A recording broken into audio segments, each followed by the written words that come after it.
ఏపీలో సంచలనం రేపుతున్న సాయికృష్ణ మిస్సింగ్ మిస్టరీపై మాజీ మంత్రి అంబటి రాంబాబు కీలక వ్యాఖ్యలు చేశారు.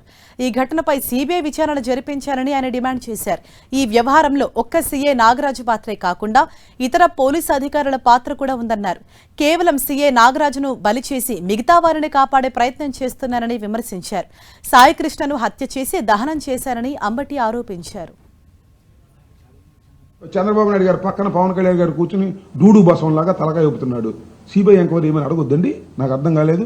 ఒక జనసేన కార్యకర్త అతి దారుణంగా పోలీస్ స్టేషన్లో కొట్టబడి చంపబడి ఆ తర్వాత అతన్ని దహనం చేసి బూడిద చేస్తే ఆ తల్లి ఆవేదన వినలేదా పవన్ కళ్యాణ్ గారు? చంద్రబాబుకు మనసు లేదు, కరగదు.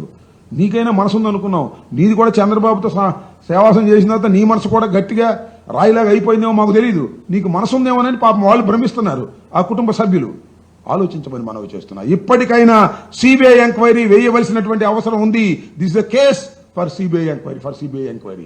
వేయకపోతే మీరు తప్పు చేసిన వాళ్ళు అవుతారు. ఖచ్చితంగా ఇది సిబిఐ ఎంక్వైరీ దాకా దారి తీస్తుంది. వాస్తవాలు బయటకు వస్తాయని విశ్వసిస్తున్నాం.